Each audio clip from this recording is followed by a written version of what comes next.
Red Bull had a strong season in 2022, claiming both the Drivers and Constructors Championships with several races remaining. However, Adrian Newey believes Red Bull will face a difficult fight from Mercedes and Ferrari in the 2023 Formula One season.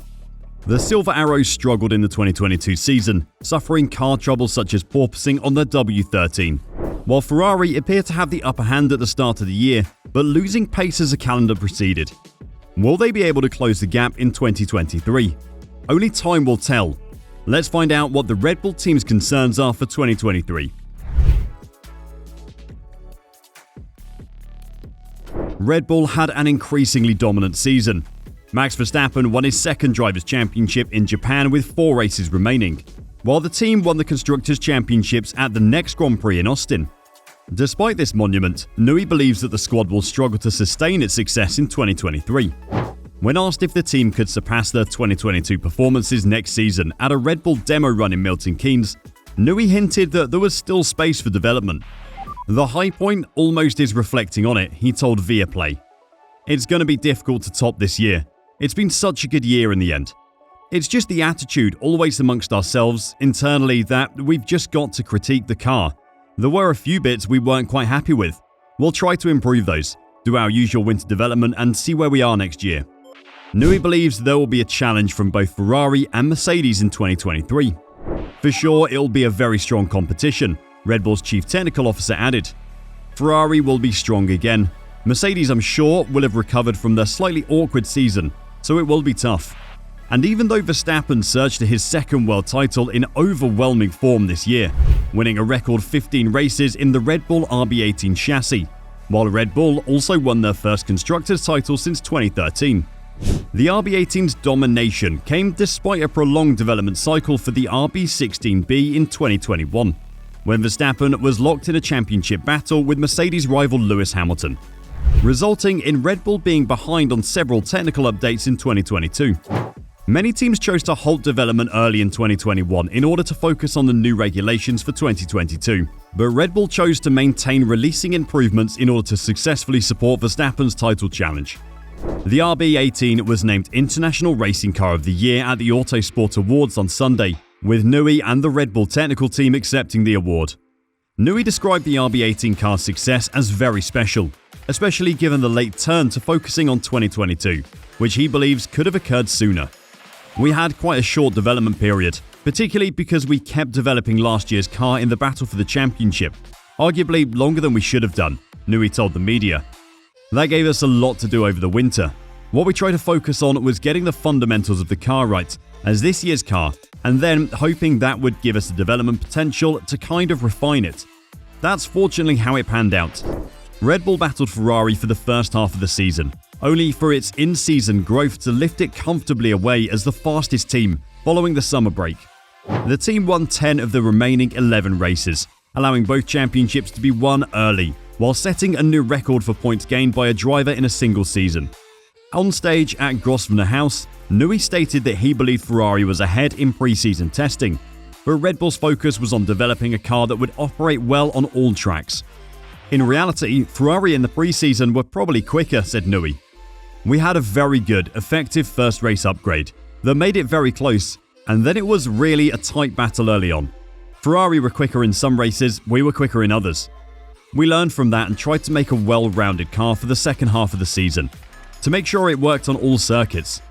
I think we all collectively did a decent job there. Adrian Newey wasn't the only one that recently opened up about the short development period of the Red Bull RB18.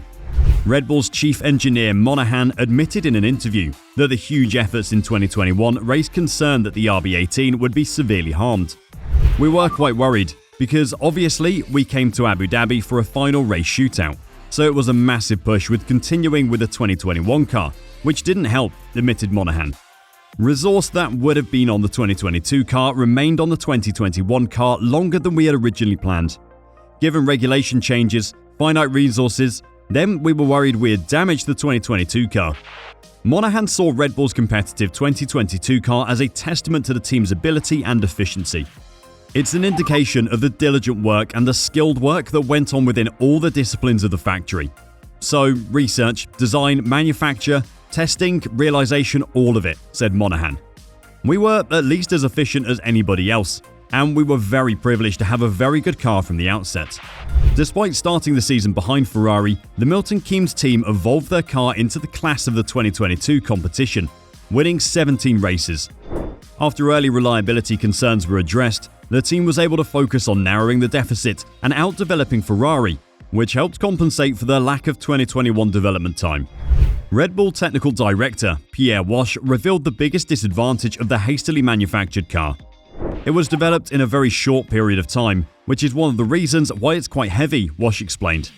Wash also disclosed that Red Bull chose to make the car not picky, implying that it could be easily adjusted for different track configurations, as well as the main resource constraints they encountered. It's not like we started late, but the resources we put on this car code were compromised based on what happened, the championship battle, added Wash. I think the main compromise was more of a resource of people and wind tunnel time. But now, much before Red Bull was on the verge of completing a double championship in 2022, attentions had already shifted to next year's car, which faces even greater obstacles than this season's challenger. The team will also suffer a cost cap penalty because of their overspending in the 2021 season. A fine was imposed, as well as a 10% reduction in wind tunnel time and computer simulation time. Many prominent players in the paddock have downplayed the severity of the penalty, which has irritated others, not least Red Bull's technical director Pierre Wash, who sat down for an interview. "It is our main tool of development during the year. It makes me a little bit angry when I see the comments from some people saying it's not a big penalty," said Wash. "When you see how the rules are done, the handicap raise already affects us." Wash is referring to the existing agreement, in which the most successful teams receive less wind tunnel hours the following season, with title winners Red Bull receiving the least. It's what the FIA introduced and the teams agreed to it, but if it was not efficient, they will not do it. Between the two different championship positions, it's 5% between first and second, and 5% is big. Currently, we'll have 7% less than that, which means it's closer to losing 2 positions in the championship. This kind of reduction in wind tunnel time compared to other teams is massive for us. Despite many dismissing Red Bull's setback, Wash continued to compare the development gap to a player being sent off in a football game. Despite having famous names like Max Verstappen and Adrian Newey on the team, he explained that the team would face increasing difficulty in achieving. "I think it's like a football team. If you're playing with 10 versus 11, even if you have Messi in the team, it's quite tough to win the game," commented Wash. "We have a very good aerodynamics department too. It is a competition at each level of the technical levels, and at all the levels between the teams. We have Adrian Newey for sure, he's a big part of the team, but they also have a very good people in their own teams.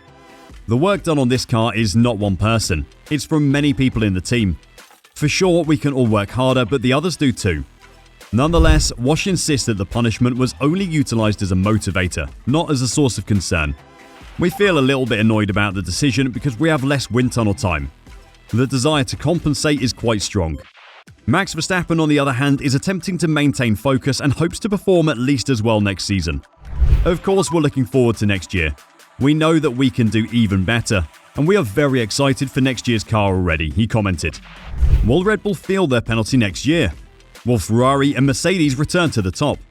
Let us know your thoughts in the comments below. We'd love to discuss it with you. That's all for today. Don't forget to subscribe to the channel if you've enjoyed the video, and we'll see you in the next one.